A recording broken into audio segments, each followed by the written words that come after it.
नमस्कार, मैं हूं आपके साथ अंकिता पाल। बुलेटिन की शुरुआत करते हैं हेडलाइंस के साथ। रांची में मानसून सत्र के तीसरे दिन सदन में हंगामा, सूर्य हंसा एनकाउंटर पर सियासत तेज, सत्ता पक्ष और विपक्ष ने जमकर किया प्रदर्शन।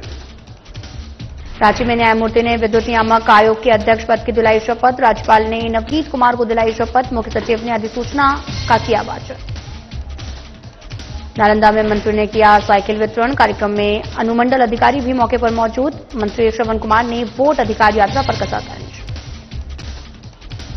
अटल बिहारी वाजपेयी के अपमान पर विरोध प्रदर्शन, बीजेपी विधायक ने सदन के बाहर किया विरोध प्रदर्शन, स्वास्थ्य संस्थानों के राजनीतिकरण का किया विरोध। सूर्य हंसा फर्जी एनकाउंटर मामला, दुमका के छात्र समन्वय समिति ने किया विरोध प्रदर्शन, सीएम हेमंत सोरेन के खिलाफ लगाए नारे। नमस्कार, मैं हूं आपके साथ अंकिता पाल। बुलेटिन की शुरुआत करते हैं। झारखंड विधानसभा मानसून सत्र का तीसरा दिन भी हंगामेदार रहा। सदन के बाहर सत्ता पक्ष और विपक्ष प्रदर्शन करते नजर आए। एक तरफ बीजेपी सूर्य हंसा एनकाउंटर और नगरी जमीन विवाद को लेकर मुद्दा बना रही है, वहीं दूसरी तरफ सत्ता पक्ष केंद्र सरकार के खिलाफ 130वां संशोधन बिल और एसआईआर के खिलाफ प्रदर्शन कर रही है।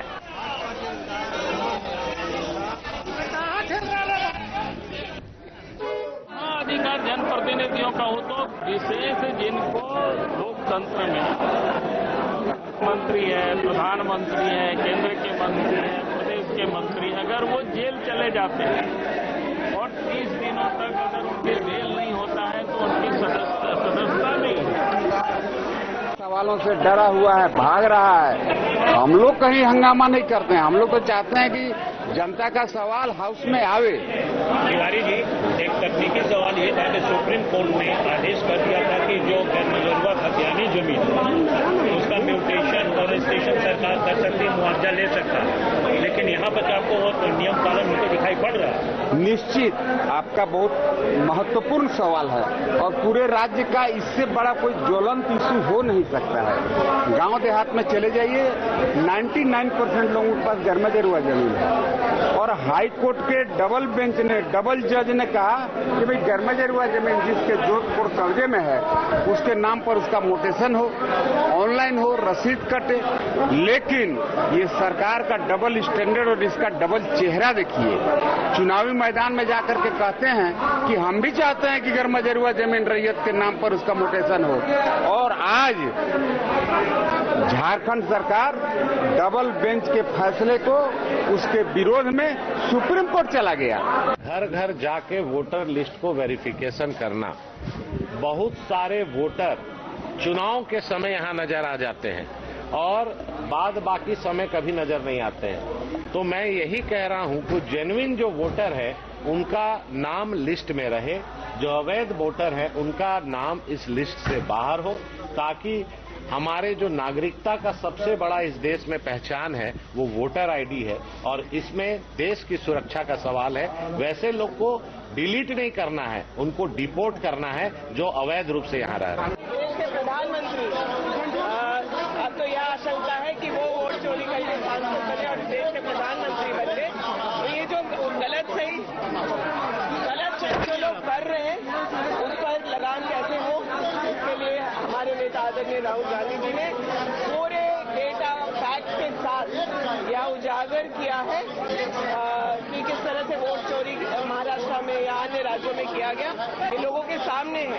और इस पर बहस जो सरकार चाहती है, संसद चल रहा है, उसमें वो नहीं किया जा रहा। हम उसका विरोध पूरा जिन जिन जगहों पे ये चुनाव नहीं जीत सकते हैं वहां के लोग इनके लिए बांग्लादेशी हो जाते हैं, चाहे वो झारखंड के लोग हो, वेस्ट बंगाल के लोग हो, बिहार के लोग हो। मैं साफ कह रही हूँ, एसआईआर में कितने घुसपैठियां पाए गए हैं, इलेक्शन कमीशन को प्रेस कॉन्फ्रेंस करके आंकड़ा जारी करना चाहिए। घाटशिला में एसआईआर कराने की बात कह रहे हैं, घाटशिला में जो चुनाव होना है उसमें एसआईआर कराने की बात कह रहे हैं। मैंने आपको कहा है ना, ये जो गलत तरीके से, ये अपने तरीके से जो प्रक्रियाओं को बता रहे हैं। देखिए, आप लोग पत्रकार हैं, आप लोगों को भी चीजों को समझना है। संविधान के अनुच्छेद 324 में और 325 में इलेक्शन कमीशन को ये ताकत दिया गया है कि वो चुनाव करा सकते हैं, वोटिंग करा सकते हैं, वोटर लिस्ट का फॉर्मुलेशन कर सकते हैं, मगर 326 में ये भी अधिकार दिया गया है कि अडल्ट फ्रेंचाइज, अडल्ट सफरेज के तरह, मतलब कोई एक भारत का नागरिक जो 18 साल से ऊपर है, चाहे वो चोर है, चयार है, कोई भी है, वोट छूटना नहीं चाहिए। 65 लाख लोगों को इन्होंने उस अधिकार से वंचित किया है। देश के लोग और खास करके अभी जो बिहार के लोग हैं, इनको माफ नहीं करेगी। राहुल गांधी और उनका खानदान खानदानी चोर है। जो खानदानी चोर हो वो शोर मचा रहा है। कहावत है ना, चोर बचाए शोर। तो ये खानदानी चोर वाले शोर मचा रहे हैं और जितने चोर चोर मौसेरा भाई है सभी इंडियन गठबंधन के हो गए हैं। कौन ध्यान दे रहा उस पर? और यहाँ हंसा को बोल दिया कि एकदम शार्प शूटर था, अपराधी था। अब देखिए, अच्छा जब शार्प शूटर था या जो भी है सरकार की नजर में, तो सीबीआई जांच कराने से डर क्यों रही है? लीपापोती करने के लिए सीआईडी जांच क्यों करवा? कांके थाना क्षेत्र के नकरी में प्रस्तावित रिम्स 2 की जमीन को लेकर हुए विवाद के बाद में पुलिस ने 85 लोगों के खिलाफ नामजद प्राथमिकी दर्ज की और ये कार्रवाई तब तक की गई जब ग्रामीणों ने भूमि पर हो रहे निर्माण का विरोध किया और इस दौरान पुलिस पर हमला किया। शिकायत में कहा गया कि उग्र भीड़ ने सरकारी काम में बाधा डाला और पुलिस पर जानलेवा हमला किया और आज्ञा का उल्लंघन किया।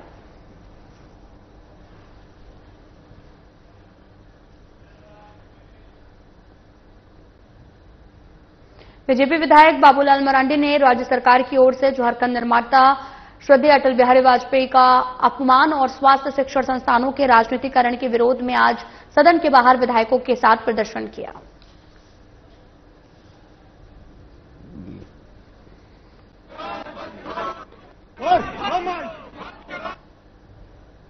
झारखंड की उपराजधानी दुमका में भी सूर्या हंसा फर्जी एनकाउंटर हत्याकांड मामले ने तूल पकड़ लिया है। दुमका जिला के सक्रिय छात्र समन्वय समिति के आंदोलनकारियों ने प्रदर्शन किया और हेमंत सोरेन मुर्दाबाद और आदिवासी नेता मुर्दाबाद के गगनभेदी नारे के साथ में हेमंत सोरेन होश में आओ और आदिवासियों की बलि दिलवाना बंद करो जैसे हृदय विदारक नारे लगाए। साथ ही उत्तराखंड की मुख्यमंत्री, आपको बताते चलें कि झारखंड के सीएम हेमंत सोरेन समेत सभी आदिवासी नेताओं का पुतला जलाकर छात्र समन्वय समिति ने आंदोलन का बिगुल फूंक दिया है और दुमका जिला के सभी समुदायों के गोलबद्ध हुए उग्र भीड़ के बीच से उठती हुई आवाज, जिससे दुमका जिला के ये वो सक्रिय छात्र समन्वय समिति के आंदोलनकारियों की भीड़ है जो कि अब संताल परगना के आदिवासियों को हर हाल में न्याय दिलाने के लिए कटिबद्ध हो गया है। आप लोग इतना मीडिया बंधु मेरी तरफ से बहुत बहुत धन्यवाद और आप लोगों का जितना चैनल देखने वाले सभी दर्शकों को मेरी तरफ से नमस्कार, जोहार। ये बहुत दुखद की बात है। जिस तरह से हमारे झारखंड में एक सूर्या नहीं लाखों सूर्या को हत्या कर दी जाती है और उनके साथ साथ जिसके साथ उन्होंने एनकाउंटर किया है उनके साथ साथ 500 बच्चे जो अनाथ बच्चे का भविष्य को भी गोड्डा प्रशासन ने इनकाउंटर किया है। उसके साथ साथ कहा जाए तो पूरा संथाल समाज का एक तरह से इनकाउंटर, फर्जी इनकाउंटर किया गया है।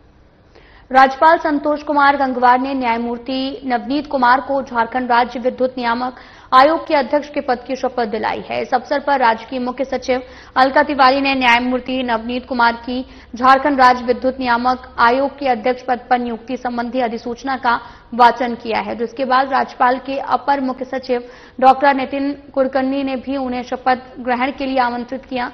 राज्यपाल संतोष कुमार गंगवार ने नवनियुक्त अध्यक्ष को अपनी शुभकामनाएं प्रेषित की। इस दौरान शपथ ग्रहण समारोह में मुख्यमंत्री हेमंत सोरेन, झारखंड विधानसभा की सदस्य कल्पना सोरेन, मुख्य सचिव अलका तिवारी, मुख्यमंत्री के अपर मुख्य सचिव अविनाश कुमार सहित नवनियुक्त अध्यक्ष के परिजन उपस्थित रहे।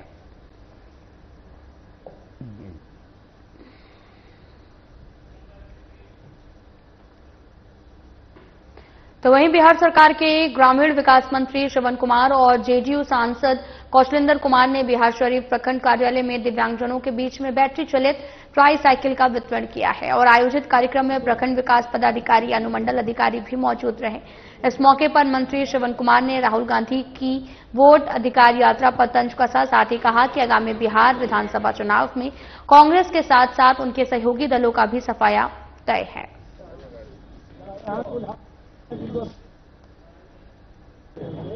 उनको मालूम ही है कि बनने वाला कुछ यहाँ है ये नहीं है।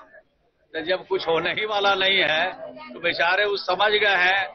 और राहुल गांधी जी तो जिन राज्यों में अभी तक कैंपेन करने के लिए गए, जिन राज्यों में उन्होंने कैंपेन किया अपने लिए, अपने पार्टी के लिए, अपने एलआई के लिए, वहां बिल्कुल सफाया हो गया।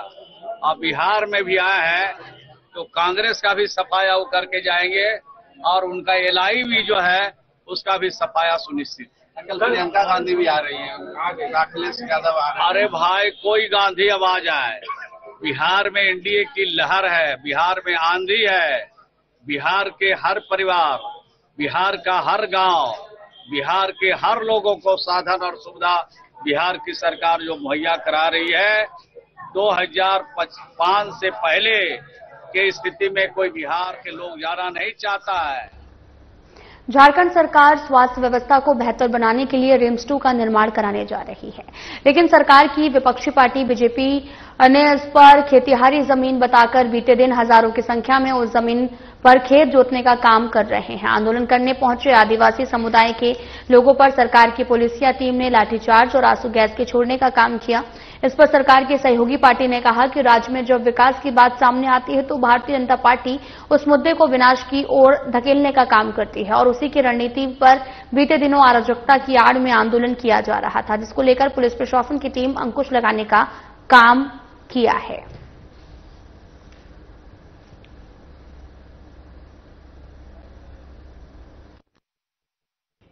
देखिए, कार्यक्रम की आड़ में समाज में, शहर में अराजकता फैलाने की छूट किसी को नहीं दी जा सकती। आप कार्यक्रम की आड़ में अगर माहौल को बिगाड़ने का प्रयास करते हैं तो स्वाभाविक तौर पे शासन और प्रशासन दोनों का यह जिम्मेवारी बनती है कि हम माहौल को बिगड़ने ना दें। और जिस प्रकार चंपई सोरेन जी हों या अन्य लोग हों भारतीय जनता पार्टी के, वो कार्यक्रम की आड़ में एक अराजकता का माहौल उत्पन्न करना चाहते थे। तो प्रशासन ने अपना काम किया और प्रशासन ने उनको हाउस अरेस्ट किया है। क्योंकि अगर आप सड़क पे उतरोगे, अराजकता फैलाओगे तो स्वाभाविक तौर पे जनता को इससे परेशानी होगी और जनता की सुरक्षा, जनता की परेशानी को दूर करना, उनकी सुरक्षा प्रदान करना प्रशासन का पहली प्राथमिकता है। आगामी बिहार विधानसभा चुनाव को लेकर एनडीए के तमाम घटक दल कई विधानसभा में कार्यकर्ता सम्मेलन का आयोजन कर रहे हैं। मोतिहारी के नरकटिया विधानसभा के हाई स्कूल मैदान में एनडीए कार्यकर्ता सम्मेलन का आयोजन किया गया, जिसमें जेडीयू, लोजपा, बीजेपी, आरएलएम और हम पार्टी के नेता मौजूद रहे। कार्यक्रम में विधानसभा चुनाव में एनडीए की जीत सुनिश्चित करने की बात कही। मौके पर एनडीए नेताओं ने नीतीश कुमार के नेतृत्व में एक बार फिर से बिहार में सरकार बनाने की बात कही है।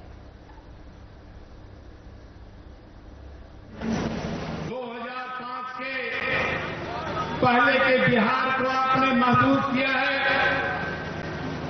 हमारे अभी नौजवान साथी जो 2005 में 5 वर्ष के होंगे उनको नहीं पता है 2005 के पहले का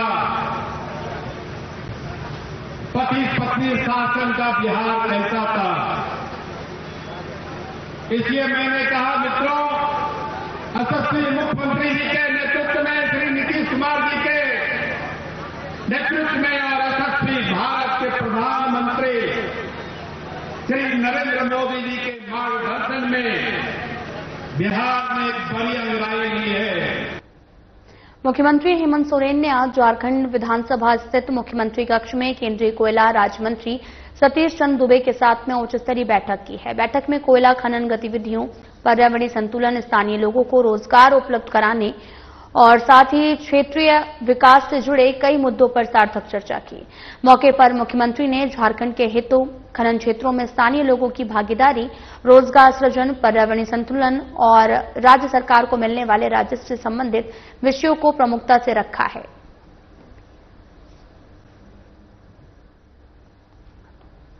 आपको बताते चले कि मुख्यमंत्री ने स्पष्ट कहा कि खनन कार्य संपन्न हो जाने के उपरांत जमीन को भारत सरकार, ताकि उस जमीन को मूल रहतों को लौटाया जा सके।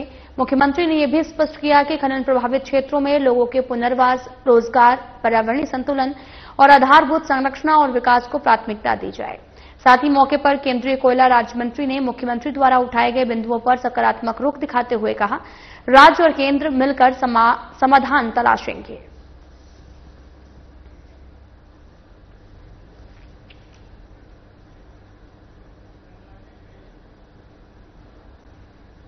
केंद्रीय कोयला राज्य मंत्री सतीश चंद्र दुबे ने मुख्यमंत्री हेमंत सोरेन से मुलाकात की। उन्होंने कहा कि कई सारे मुद्दों पर मुख्यमंत्री से बातें हुई हैं, जिसमें बीसीसीएल, सीसीएल के मुद्दे जो हैं उन पर बात हुई, उस पर भी बात हुई और सकारात्मक बात हुई है। वहीं एसआईआर मुद्दे पर कहा कि बिहार की जनता पर अब आरजेडी कांग्रेस पर भरोसा नहीं है। चुनाव आयोग ने नियम बनाए तो हैं, लेकिन सबके लिए बनाया है। बिहार की जनता ने मन बना लिया है कि डबल इंजन की सरकार होगी। 2025 में नीतीश कुमार के नेतृत्व में नरेंद्र मोदी का हाथ मजबूत करने वाली सरकार होगी। आज मुख्यमंत्री से मिलने का उद्देश्य ये है कि झरिया मास्टर प्लान के तहत सीओ से संबंधित रिलेटेड बात करना था और मॉनिटरिंग कैसे होगा, किस ढंग से हम झरिया मास्टर प्लान को 100% अचीवमेंट कर सकते हैं, उसी पर चर्चाएं हुई। बहुत सकारात्मक चर्चा रहा और निश्चित रूप से आश्वस्त उन्होंने कहा कि हमारे तरफ से पूरी कोशिश होगी कि सहयोग करने के लिए, और विभिन्न तरह की जो हमारे बीसीसीएल, सीसीएल, ईसीएल का जो प्रॉब्लम था उस सब पे चर्चाएं हुई। तो उन्होंने बहुत सकारात्मक जवाब दिया, बहुत सकारात्मक पहल किया। हम पूर्णतः स्वस्थ होकर जाते हैं कि आने वाले दिन में जो भी छोटी बड़ी समस्याएं हैं सबको सॉल्यूशन मिलेगा और निश्चित रूप से झरिया मास्टर प्लान बहुत मजबूती से, बहुत तेजी से हम लोग काम कर पाएंगे। हजारीबाग का बड़का गांव इन दिनों आंदोलन के कारण पूरे राज्य भर में सुर्खियों में है। स्थिति ये बन गई है कि हजारीबाग सांसद मनीष जायसवाल ने एनटीपीसी के वरीय पदाधिकारियों और इससे जुड़े केंद्रीय मंत्री से भी मुलाकात कर समस्या का समाधान करने की बात की। डेट का कौन सा है? तो वहीं दूसरी तरफ कट ऑफ डेट बदलने की मांग को लेकर 10 जून से युवा विस्थापित संघर्ष मोर्चा अनिश्चितकालीन धरने पर है। हजारीबाग का बड़का गांव कोल उत्खनन के लिए पूरे देश भर में जाना जा रहा है। एनटीपीसी कोल उत्खनन कर देश के कई राज्यों को बिजली उत्पन्न करने के लिए कोयला उपलब्ध करा रहा है। यहां मुआवजा और कट ऑफ डेट को लेकर युवा संघर्ष भी कर रहे हैं। युवा विस्थापित संघर्ष मोर्चा के नेतृत्व में कट ऑफ डेट को आगे बढ़ाने, विस्थापन की राशि वर्तमान दरों से देने और विस्थापित युवाओं को रोजगार में प्राथमिकता देने की मांगों को लेकर कई महीनों से आंदोलन कर रहे हैं। यह आंदोलन 10 जून 2025 से अनिश्चितकालीन धरने के रूप में शुरू हुआ, जो अब तक जारी है। विस्थापितों का कहना है कि 2016 की कट ऑफ डेट मान्य नहीं है। जिस दिन से उनके गांव को विस्थापित किया जाता है उसी दिन को कट ऑफ डेट माना जाता है। विस्थापितों की मांग है कि 18 साल से ऊपर के सभी युवाओं को एकल परिवार माना जाए। विस्थापितों की मांग है कि उन्हें मिलने वाली एकमुश्त मुआवजे की राशि वर्तमान दरों के अनुसार दी जाए।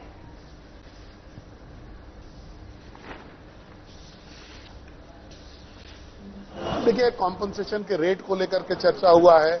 जो कट ऑफ डेट्स है उसके पुनः निर्धारण या उसको समाप्त करने के को लेकर के जो है चर्चाएं चली हैं। हम लोग जल्दी देखेंगे कि कुछ न कुछ भला आपको अच्छा न्यूज सुनने को मिलेगा।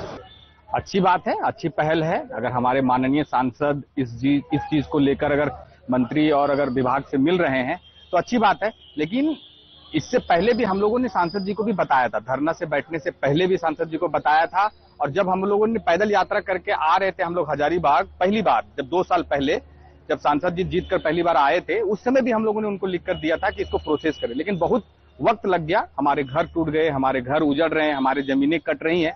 पर देखते हैं क्या कुछ निष्कर्ष निकल कर आता है। भारतीय क्रांतिकारी मजदूर संघ के बैनर तले मंगलवार को दयाल स्टील लिमिटेड मजदूरों की ज्वलन समस्याओं को लेकर प्रबंधन के साथ एक महत्वपूर्ण त्रिपक्षीय वार्ता संपन्न हुई है। संघ ने मजदूरों की बुनियादी और मूलभूत मांगों को प्रबंधन के समक्ष जोरदार तरीके से रखा गया, जिसमें सभी के लिए गेट पास, पहचान पत्र, न्यूनतम मजदूरी, रिटायरमेंट सुविधा, सुरक्षा उपकरणों की मांग थी। बैठक के बाद भारतीय क्रांतिकारी मजदूर संघ के केंद्रीय सदस्य और झारखंड लोकतांत्रिक क्रांतिकारी मोर्चा के केंद्रीय सचिव संतोष महतो ने अपने बयान में प्रबंधन पर दबाव बनाते हुए कहा, आज की वार्ता केवल एक शुरुआत है। हमारा संगठन भारतीय क्रांतिकारी मजदूर संघ कार्यरत श्रमिक मजदूरों और विस्थापितों के हर अधिकार के लिए पूरी तरीके से प्रतिबद्ध है। हमारा मुख्य उद्देश्य केवल समस्याओं को उठाना नहीं, बल्कि उनका स्थायी और संतोषजनक समाधान सुनिश्चित करना है।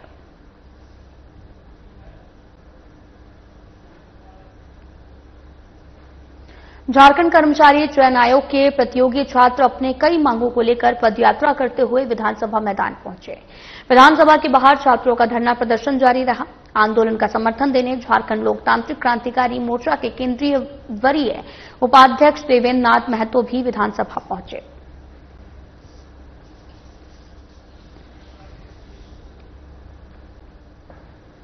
रांची में मोहन गणेश पूजा समिति की तरफ से 4 दिवसीय गणेश पूजा की तैयारियों को लेकर राजधानी रांची के गोपाल मोहन मार्केटिंग कॉम्प्लेक्स में एक प्रेस कॉन्फ्रेंस रखी गई।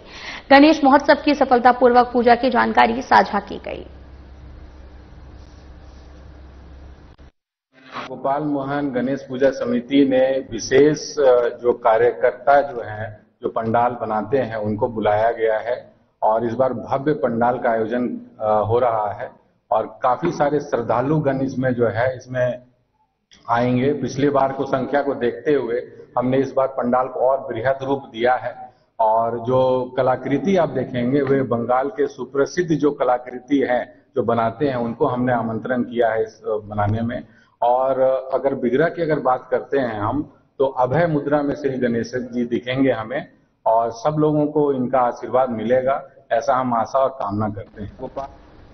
खबर किशनगंज जिला के कांटाबाड़ी से है, जहां जनसुराज के बाद बिहार बदलाव सभा का आयोजन किया गया। जनसुराज के नेताओं ने बिहार बदलाव की बात करते हुए बिहार की वर्तमान सरकार और विपक्ष पर जुबानी हमला बोला। जनसुराज के नेताओं ने कहा, बिहार में बेरोजगारी के कारण यहां के युवा बाहर पलायन कर रहे, किसान अपनी जमीन बेचकर अपनी बेटियों की शादी कर रहा। जनसुराज के जिलाध्यक्ष प्रोफेसर मुखिया और महिला जिलाध्यक्ष सहित अन्य भी मौजूद रहे। इस सभा कांटाबाड़ी मगुड़ा पंचायत में आने के लिए दिल की गहराई से हम आप लोगों को मुबारकबाद देते हैं और हमें नहीं लग रहा है कि बताने का आप लोगों को जरूरत है। ये जनसलाब आप लोग देख चुके हैं। हमारे जात पात से हटके हमारे प्रशांत किशोर जी जो बिहार को बदलना चाहता है और बदलने के नतीजा आप लोगों का सामने है कि हर धर्म के लोग, चाहे वो आदिवासी हो, चाहे वो सरसावादी हो, चाहे वो सुरजापुरी हो, चाहे वो कोई भी कम का आदमी है, सारा कम के आदमी आप लोगों को यहाँ देखेंगे और बिल्कुल निशान यही है कि बिहार बदलने का मूड में है। अभिषेक प्रताप सिंह ने सेक्टर 12 थाना को सूचित करते हुए बताया कि रात लगभग 8:30 बजे जब अपने क्वार्टर की सीढ़ी से उतर रहे थे तभी एक अज्ञात बाइक सवार हेलमेट पहना हुआ था, उनको लक्ष्य करते हुए जान से मारने की नियत से गोली चलाई, जिससे वो पूरी तरीके से अपनी जान बचाकर भागे। सूचना के आधार पर सेक्टर 12 थाना की पुलिस घटनास्थल पर पहुंची और मौके से खाली खोखा बरामद किया है। इस संबंध में वादी अभिषेक प्रताप सिंह द्वारा सेक्टर 12 थाने में एक लिखित आवेदन दिया गया है। वादी अभिषेक प्रताप सिंह जो थे उन्होंने बताया कि वो अपने क्वार्टर से अपनी सीढ़ी से नीचे उतर रहे थे। उसी समय एक बाइक सवार आया और हेलमेट पहना हुआ था, उसने उनको लक्ष्य करते हुए जो है गोली चलाई जान से मारने की। सूचना के आधार पे हम लोग जो है जांच पड़ताल में लग गए और एक टीम का गठन किया गया कि हाँ भाई इसको उद्भेदन करना है। उनके द्वारा आरोप लगाया गया था आवेदन में कि उनके ऑफिस के ही जो पुराने पार्टनर चंद्रभूषण ओझा और उनकी वाइफ अर्चना ओझा, उन्हीं के द्वारा ये गोली जो है चलवाई गई है। सूचना एकत्रित की गई और जो है छापामारी की गई तो ये सामने आया कि जो वादी हैं अभिषेक प्रताप सिंह, उन्होंने अपने चचेरे भाई मनधीर सिंह के साथ योजना बनाकर जो है चंद्रमोहन ओझा और उनकी पत्नी उनको केस में फंसा के उनसे जो उनका बकाया पैसा था वो रिकवर कराने के लिए ये सब कांड पूरा जो है षड्यंत्र रचा गया। श्याम मंडल का 98वां 4 दिवसीय वार्षिक श्याम महोत्सव 28 अगस्त से 31 अगस्त तक बड़े धूमधाम से मनाया जाएगा। इस महोत्सव का आयोजक श्याम मंदिर होगा और विषय को लेकर प्रेस वार्ता का आयोजन किया गया। श्याम मंडल के अध्यक्ष चंद्र प्रकाश बागला ने कहा, हर साल श्याम मंडल की ओर से भव्य आयोजन किया जाता है। तैयारी अंतिम चरण में है। श्याम दरबार एक विशिष्ट स्थान रखता है। महोत्सव में आने वाले भक्तों को पूरी सुविधा मिले, इस बात पर भी विशेष ध्यान रखा गया। मंडल के मंत्री धीरज बंका ने कहा कि 4 दिन के इस आयोजन में पहले दिन जो है वो जहां नर सेवा नारायण सेवा के तहत जरूरतमंद व्यक्तियों के लिए जरूरी सामान और भोजन का वितरण किया जाएगा। तो वहीं दूसरे दिन भव्य शोभा यात्रा निकाली जाएगी। तीसरे दिन कार्यक्रम रात्रि 9 बजे से प्रारंभ होगा और मंडल में लगातार प्रकाशित भजन संग्रह प्रेम पुष्प के 98वें संस्करण का विमोचन होगा।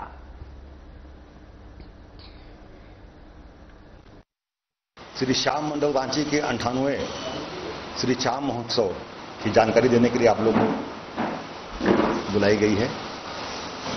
श्याम मंडल रांची धार्मिक जगत में रांची ही नहीं पूरे झारखंड की सबसे प्राचीनतम धार्मिक संस्था है। श्याम मंडल रांची अपने स्थापना काल से ही 3 दिवसीय श्री श्याम महोत्सव करता आ रहा है। अपने स्थापना काल से कुछ विशेषता श्याम मंडल रांची की है। इसमें सबसे प्रमुख विशेषता है कि हम लोग हमेशा 3 दिवसीय श्री श्याम महोत्सव शोभा यात्रा के साथ और 24 घंटे का अखंड संकीर्तन का आयोजन करता आ रहा है श्याम मंडल रांची। श्री श्याम मंडल अपने स्थापना काल 1968 से यह वार्षिक महोत्सव करते आ रहा है और स्थापना काल से यह 3 दिवसीय महोत्सव होता था। लेकिन मुझे गर्व है कि धार्मिक जगत में श्री श्याम मंडल रांची एक ऐसी संस्था है जो विगत 8 वर्ष पहले इसको 4 दिवसीय करके और महोत्सव की शुरुआत समाज सेवा नर नारायण सेवा के साथ इसको प्रारंभ करने का विचार श्री श्याम मंडल रांची करता आ रहा है। जैसा कि हम सभी जानते हैं कि सनातन संस्कृति में गौ माता का उच्च स्थान है, तो हम कोई भी शुभ कार्य, हमारा कोई भी महोत्सव के प्रारंभ में हम गौशाला जाकर गौ माता की सेवा करते हैं, गौ माता की पूजा करते हैं। इसी क्रम में दिनांक 28 अगस्त को बृहस्पतिवार को प्रातः 9 बजे कांके सुकुरुटू गौशाला में गौ माता का गौ पूजन व गौ सेवा का कार्यक्रम होगा। फिलहाल बुलेटिन में इतना ही। नमस्कार।